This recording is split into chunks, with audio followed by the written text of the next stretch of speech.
Can the United States finally avoid a debt ceiling crisis? Hi, everyone. I'm Sean Cadlips filling in for Aden Naidu, and you're watching The Heat.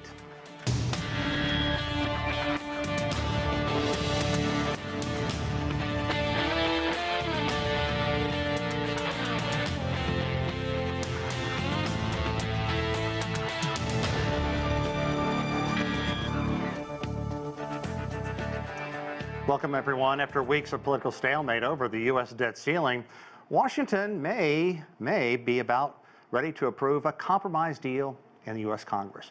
Leaders from members of both Republican and Democratic parties have gathered on Capitol Hill and are expected to vote on a proposed deal Wednesday evening. Now, if passed, action then moves to the U.S. Senate, while America edges ever so closer to a critical early June deadline as it endeavors to prevent defaulting on its debt. For the very latest on where things stand, and we begin with this report from CGTN's correspondent, Owen Fairclough. They left it until just days before the U.S. was in danger of defaulting on $31.4 trillion of debt, sending the U.S. into a deep recession and causing problems for any economy around the world that uses the U.S. dollar. But U.S. lawmakers in the lower House of Representatives are now voting on a bill to suspend borrowing limits known as the debt ceiling and stave off that threat of a default on U.S. debts. They're also voting as well as part of that bill on effectively restricting spending, at least congressional spending, for the next 2 years. So Democrats and Republicans to some extent have come together to table a deal that should resolve these problems, at least for the time being, with the lower house voting on this bill before it goes to the Senate and then to US President Joe Biden. But there's lots of acrimony, particularly in the House of Representatives, where a faction of ultra-conservative Republicans are enraged at House Speaker Kevin McCarthy, the most senior Republican in Congress, because they feel he made too many concessions to Democrats as part of that deal to resolve this debt ceiling crisis. Many of them have been trying to hold up various elements of this bill, and indeed it needed Democrat help just to effectively put this bill on the floor of the House of Representatives and get things moving this Wednesday. So that debt limit should, if this vote goes ahead, be suspended until January 2025. But many are concerned that come that time, these lawmakers will be back here arguing over the debt ceiling once again. Owen Fairclough, CGTN, Washington. Okay, now for more on all of this, joining us here in Washington is Eleanor Clift. She is a political columnist with the Daily Beast. Also joining us in the discussion, Melik Abdul. He's a Republican strategist and radio host. And also Rina Shah. She is a political analyst and current affairs commentator. I want to thank you all for joining us. Let's get right to it. Eleanor, you bring a great deal of experience, your years of Washington, D.C. Here. Right. Kind of just set this up for people. Why this happens time and time again, it's always this close to being pushed over the edge, this close to defaulting, this close to basically ruining the global economy. Why does it get to this point? And in what, an hour and a half, the House is expected to vote? Give me your thoughts on that. I think it's going to pass. So that's the good news, and why don't we start with that? And also, this doesn't happen all the time. It depends on which party is in control in the Congress. And when the Republicans control the Congress, when Donald Trump was in office, and the Democrats also controlled the Congress, the debt ceiling was raised and nobody said boo. The Democrats want government to work. There is a faction of Republicans that likes to blow things up. And they actually see this as a hostage taking. And they say that out loud, and they were going to hold the hostage, which is the federal government and Joe Biden, until they got some of what they wanted. Now, in fairness, the Republicans control the House, so they have a share in the reins of government. So a compromise had to be made. And I actually am quite pleasantly surprised that the president and the speaker were able to do this with as little acrimony as possible. The president refrained from criticizing the speaker. The speaker watched his comments about the president. They treated each other respectfully, and each side made some concessions. Now, the far right fringe of the Republican Party was never going to vote for this. They never vote for a debt ceiling increase, and McCarthy doesn't really need their votes, but he would like to have a majority of the Republicans. And I think there are 220 Republicans. And so the math is going to count on whether he can get that majority, which would make him somewhat immune from being overthrown within his own party. And then the Democrats are reluctant to what they see as bailing out the Republicans. So they're going to make us wait until the very last minute to see how many votes they will muster. And the progressives, which is the left side of the Democratic Party, they don't want to vote for this, and they probably won't have to.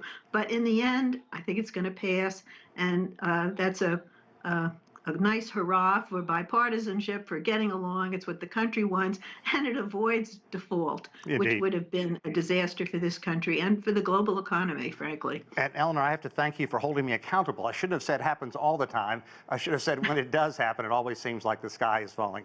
Okay, Right. Melik, I wanted you to talk about one thing Eleanor touched upon there at the very end. A lot of ultra-conservative Republicans simply aren't happy with the House Speaker, and we saw that during the endless votes to elect him to that position back in January, 15 votes, and he holds a very tenuous grip on power. And yesterday we heard Republican Representative Roy say that there is going to be a reckoning. Okay, what did he mean by that reckoning? And do you think that there are going to be Republicans with the knives out after their House Speaker? Well, on the first part, what I will say is that this actually happens much more regularly than many people realize. Back in 2019, the debt ceiling wasn't actually reached, and at least as far as the agreement, wasn't reached until maybe the middle of July. And this was a negotiation between Nancy Pelosi and Donald Trump. And Nancy Pelosi then refused to work with Donald Trump until she actually got some concessions. And some of those were similar to the bill that we have now, which was basically the debt ceiling the debate would be suspended for 2 years, and there was some spending that would be added in later years. So we've been here before, even during the George Bush administration, 3 different times. Democrats refused to work with Republicans at all to actually raise the debt ceiling, and Republicans had to go at it alone. We do have within our caucus, the Freedom Caucus, that's what I was calling them, the Freedom 20, who were, as you said, a number of those were involved in the negotiations around Kevin McCarthy becoming the speaker. I think on the Republican side, the conservatives, we always have fiscal conservatives, irrespective of whether or not a Republican president actually decreases the deficit or any of that. I think we do have a wing of such in the Republican Party, and it's very much unlike the Democratic Party, because the progressive wing, even though we heard from Representative Jayapal, who's the head of the progressive, the squad or the progressive caucus, I think that they will go along with whatever it is that that House Minority Leader Jeffries actually comes up with. So I'm glad that Republicans and Democrats negotiated on this, because I think at the end of the day, that's what's important. Neither side got what they wanted out of this. And unfortunately, for a lot of people, they don't understand this is part of the sausage making process where things have to work. That's part of a compromise. Okay, to the bigger question, what about McCarthy? Where do you think he stands? How tenuous is his position right now? Well, it was always tenuous. I believe that Republicans only have 222 seats, maybe 4 seats over the 218 majority. So it would always be difficult for McCarthy. But the fact that McCarthy going in to the vote seemed very confident that he would get the vote means that McCarthy is doing his job. People forget that McCarthy was the actual whip under the so this has been McCarthy's job for a while, and he's been able to whip his caucus. The Byron Donalds, the Chip Roys, the number of the other Republicans, even those who have said that they would look to actually, introduce this motion to remove Kevin McCarthy. Sure, someone may do that. Ultimately, it's not going to happen at all. But I think that McCarthy should be concerned, because in these next 2 years, where we're basically going to have a Congress not doing a whole lot of things, there are some things that Republicans will want to get out, but I don't think that either side will get anything out, whether it's on the Republican side or the Democratic side. The era, at least at this point, of government that's working we're not going to have that for the next 2 years. Okay. Rina Shah, let's bring you into the discussion. Joe Biden, U.S. President Joe Biden, took off for Colorado a short while ago. I want you to listen to what the president had to say before he took off on his trip, talking about the debt ceiling and the effort to get to this point. We're going to deal with the debt ceiling. I think things are going as planned, God willing. I'll be landing in Colorado tonight in preparation for my commencement speech at the Air Force Academy tomorrow. And God willing, by the time I land, the Congress will have acted, the House will have acted, and we'll be one step closer. Okay, Rina, if you've listened to the first 10 minutes of our program, this either happens all the time, frequently, or regular enough to cause concern. What about what Biden said? Should it have ever gotten to this point? Because, look, there is some real fallout already. Moody's, Fitch, some of the entities that really gauge where the U.S. debt stands in terms of its credit rating, they're already talking about perhaps downgrading because the U.S. simply can't be trusted to take care of this in a timely fashion. Should it have gotten to this point, and what damage has been done? Well, let's not forget we have been downgraded before, of course, many years ago, and if I'm not incorrect, it was under the Obama administration. This is a fight that continues, it seems, year after year. Every time that we need to go back and look at the fact that we need to pay our bills, we see these partisan fights come up. And look, we can have a responsible conversation about future spending while also paying our debts. I think that is what a responsible nation does. And we've got leaders at the helm, such as McConnell, McCarthy, and Biden, who understand that, and Jeffries. So I think what I'm hearing in this moment, particularly these past few days, is quite frustrating to the average centrist, moderate, whatever phrase you want to use for somebody who finds himself very squarely in the middle of the political spectrum. Because what we're seeing right now in this bipartisan agreement that is expected to pass the House this evening is a great moment of bipartisanship. Biden and McCarthy have agreed to so much, and there's a lot here for Republicans to love. Expansion of work requirements for receiving SNAP benefits. We're talking about people who are crying about, Republicans I mean, about a 1% increase in spending, but look at what else they're getting. They're getting rolling back of millions and dollars of COVID-era spending. So what a lot of further right Republicans are not realizing about this moment is that there is a lot of love, a lot to love here in this agreement between Biden and McCarthy. And I think at the end of the day, we'll see a passage. But what is really got to be seen, again, about the moment is that there's still a lot of drama in store. Democrats have helped get this procedural vote through so the Republicans can, again, pass the debt ceiling bill. But what could be really embarrassing for McCarthy is how much he passes this by. 140 to 150 Republican votes would be a real big blow to Speaker McCarthy.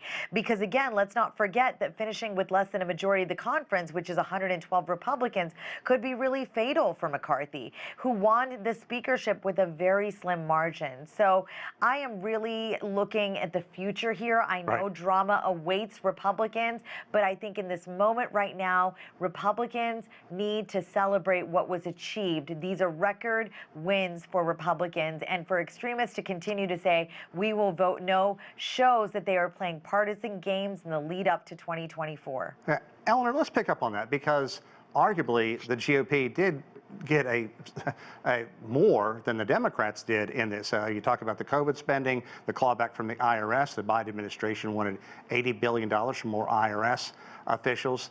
There are now going to be stiffer work requirements on people who receive food stamps, going from the age of 50 to 54, a cap on spending for a couple of years, and a marginal increase in defense spending. So do Democrats have a reason to be frustrated right now?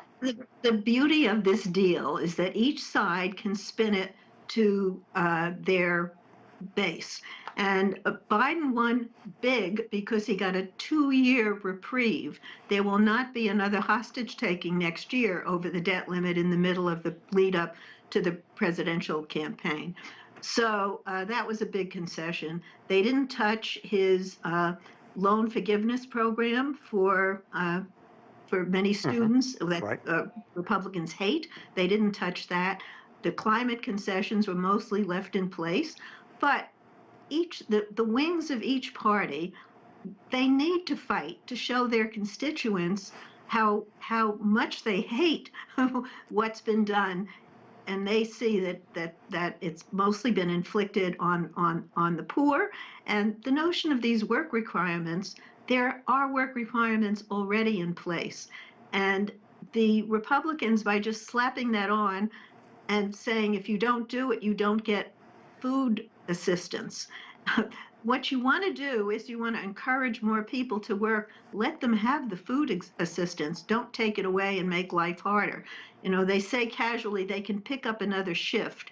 Well, picking up another shift, if you don't have reliable transportation, you have childcare issues, and you're working for big companies like Amazon, who have uncertain hours, call you at the last minute. It just doesn't take into account the reality of life. So there's plenty for the left of the Democratic Party to complain about, but they got some wins and some important programs were left intact. And the Republicans can point to some concessions for pipelines that they weren't supposed to get. But hey, that helps Joe Manchin, who's a Democrat, and Democrats want him to get reelected in West Virginia. So the trade-offs are all over the place, and I don't think either side got damaged politically in any significant way. Yeah, that pipeline goes from my beloved home state of West Virginia into Virginia, and had been very controversial for some time, and not really surprising to see Joe Manchin really play that card, knowing it would pay off in the end. Melik, I have the benefit of watching you all as I'm listening to Eleanor, and you are nodding in agreement the whole time. And I just wanted to say, what are you agreeing with? I'm very fascinated with watching your reaction during that. Well, I agree with both of my colleagues. This is really a win for Americans. And I think the acknowledgement that neither side got everything that he wanted. Eleanor made an excellent point. You know, if I were doing the whole talking points, you know, I would say that this was a win for Republicans and talk about how Joe Biden never, you know, he crossed his own red lines. He laid down the red lines and crossed all of that. All of that is great for political speech, the talking points. But the fact is that we were at risk of the United States defaulting on its debt for the first time in American history. So this is a win. And no, neither side got everything that he wanted. And so what Eleanor articulated as far as what the Democrats got out of that, I don't disagree. What she articulated about in Rina, what they articulated about what Republicans were getting out of that, I also don't disagree. I don't even agree with the position of the Freedom 20, those recalcitrant Republicans who are holding out, but I understand that they definitely have the right to do that as members of Congress. But I'm really happy because this is an example of government working. Now, some of the things that Republicans wanted in there, we don't even know if they're going to make it into the final bill, because keep in mind, this has to go to the Senate and it has to be voted on again by the House. So we don't know what will be in the ultimate bill, but I think the idea that both sides, the House Speaker, Kevin McCarthy, and Hakeem Jeffries decided to just, you know, it doesn't matter what all of us say on social media or on these media networks, they decided to put their heads down and make a win for the American people. And I think ultimately, that's why I'm in agreement with both my colleagues about neither side really got what they wanted, but this was an example of government working. Yeah, pushing the ball across the goal line. Rina, I know you're also from the wonderful city of West Virginia. I want you to talk about the pipeline in just a bit, but I want you to hear what Chuck Schumer has to say, because as Melik points out, look, this, once it gets approved tonight, another hour and 12 minutes, then it has to go through the Senate. And a lot of powerful Senate members have already come out and said, we're for this. But listen to what Schumer said. Any needless delay, any last-minute brinksmanship at this point would be an unacceptable risk. Moving quickly, working together to avoid default is the responsible and necessary thing to do. Nobody on either side thinks this agreement is perfect, that's for sure. Nobody got everything they wanted. Yeah, but isn't that the definition of a compromise? Give me your take on what this is going to mean in the Senate. And if this drags a bit, look, how close do we want to get to that June 5th deadline? As a former senior congressional aide to 2 Republican members of the House, I can tell you, compromise is the only way we serve the American people. Those of us here in Washington that are in any way a part of the apparatus of Congress or influencing it any way. I really believe that this moment is really telling of why congressional approval ratings continue to sink lower and lower each year. And it's because of this 11th hour governing. And I'll say this, it's going to make its way over to the Senate, of course, but Senator Mitch McConnell is also not a fan of this 11th hour governing. He said just a couple weeks ago, as these talks were getting more and more heated after Janet Yellen's warnings, he said, we will not let this nation default. He doesn't want that under his watch. But again, he's a person that has been part of the apparatus that has continued the status quo. And so I must say this, you see real political games being played, one of them by the White House. And it's just to say this is a state of affairs. It's not to criticize.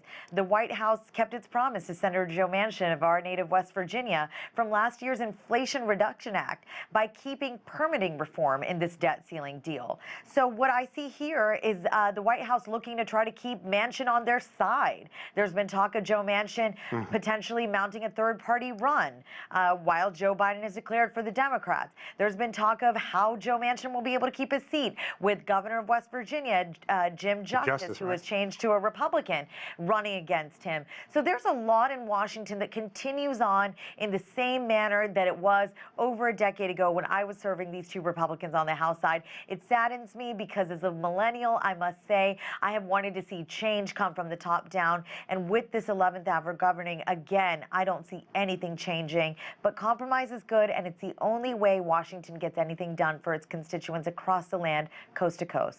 Eleanor, kind of almost the Beetlejuice of politics. If you say his name 3 times, he seems to appear. Donald Trump, he hasn't said much about this. Give me your thoughts on this, and what could he do moving forward with his ability to really stir his fanatic base if he really wants to hammer away at the way this was done? Oh, I think he'll move on because he Really? lost this one, and he did egg them on. He said we need to default, and when he was president, he said the debt ceiling is sacrosanct. We should never bridge the debt ceiling. And when he was asked, gee, well, you've changed your mind now, he said, well, I'm not president anymore. So I don't think he's going to continue on this particular issue. But you can't take politics out of politics. And some genuine heroes have emerged. And I would point to Patrick McHenry, a congressman from North Carolina. He's a 10-term congressman who was first elected at age 29. Wow. And when his party, some of the members, egged on by Donald Trump, were saying, oh, that's not a real deadline. Janet Yellen doesn't know what she's talking about. He stepped up and he said, Janet Yellen is the real thing. She has more experience than anyone else. I've followed her career forever.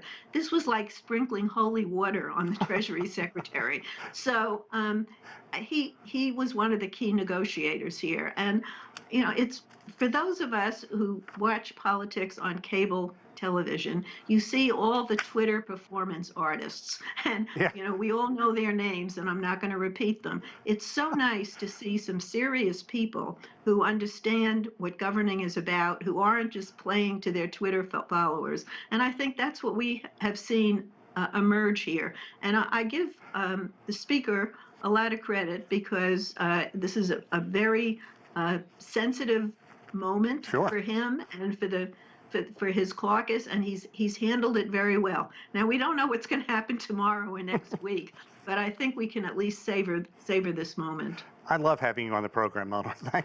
Your fresh take on this is just wonderful.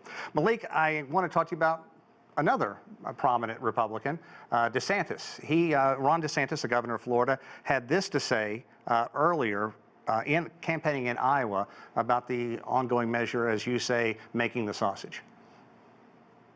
We now see Washington has now cooked up their latest, quote, debt deal. And I can tell you this, our nation was careening towards bankruptcy before the debt deal, and it will still be careening towards bankruptcy after this debt deal. Okay, so let's go back and look at the years when Donald Trump was president. The Republicans raised the debt ceiling 3 times without any kind of this drama. What about DeSantis, what he's saying? Is this going to get any traction, or is the American public smart enough to realize, look, that's politics, this needs to get done to stave off real disaster? Yeah, so I think that DeSantis is obviously playing the game. He was in office when Donald Trump, his first year in office in 2017. And you're right, which is why 2017, 18, and 19, they did raise the debt ceiling. It was that 2019 year, the negotiation between Nancy Pelosi and Donald Trump, where they suspended the debt ceiling negotiation for 2 years, which is what we're now dealing with this year, where they're going to suspend it until after the election in 2024. I think that Ron DeSantis is doing what Ron DeSantis is doing. He gets a lot of attention by making these type of pronouncements. It's been much easier to do when you don't have to be in the position. So he's attacking Donald Trump from the right, saying that he would be able to do things like fire Fauci, which Donald Trump could not do. Right. There are a number of other things. If you look at his role, what he's doing around immigration, people like the Texas governor, Governor Abbott, was sending migrants to to New York and Chicago and DC, and then Ron DeSantis decided to jump on and send them to, he was going to one-up them and send them to Martha's Vineyard. Just recently, his rather choppy, on the same week of his rather choppy campaign rollout, he decided to not just disagree with a portion of the First Step Out, their hallmark legislation, bipartisan legislation signed by Donald Trump, criminal justice reform. DeSantis decided not to even just disagree with a portion of the bill, but he wanted to eliminate the bill altogether. And he said that he would repeal it if he became president. Ironically, Ron DeSantis, as governor, signed a version of the First Step Act when he got in office. So I think that Ron DeSantis is going to obviously take a lot of cheap shots at Donald Trump, and that's how politics work. But I think that people will be able to see through. And if you look at the polls, people are seeing through Ron DeSantis. Rina, I hold in my hand the crystal ball. What's going to happen in an hour and a half? And I'm scheduled to go on vacation Monday, so I can go stress-free. The debt ceiling's not going to collapse. Tell me what's going to happen over the next few days. Yeah, I think we're going to see a lot of theatrics continue on Capitol Hill, and we'll also see them on the Republican primary presidential campaign trail. Look, we're seeing both places heat up because it feels like the general election of 2024 is really far away, but it's not that far away. And the fact is this: the Republicans need somebody who can win the general election 2024. You've got Biden on the ticket again, and with Biden able to, keep us out of a place where we're defaulting on our debts, he's going to be seen as successful. But I say this about Ron DeSantis: he has been seen as the heir apparent for many months, and now that he's officially in the race, there have been people who see that he is able to reintroduce himself to a national audience. And I think his ominous tone was not bad. He didn't name Trump by name in Iowa yesterday, but he's also got a long road ahead of him. So expect the theatrics to continue in both places. Rina, I have to cut you off. I want to thank Rina, Melik, Eleanor. It has been a great panel discussion. It's nice to see compromise among our guests as well. It has been a great discussion. Thanks for joining us, everyone. Thanks for watching The Heat.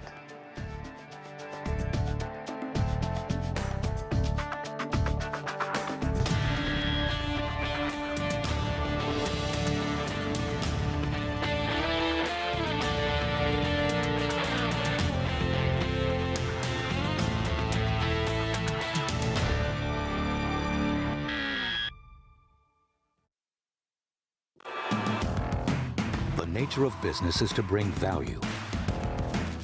Business activities in Europe, Asia, and the U.S. reach consumers globally. Trade, manufacturing, energy, high-tech, real estate, consumption. We give an expanded view on global business and how it covers, influences, or relates to the whole world. Global Business, only on CGTN.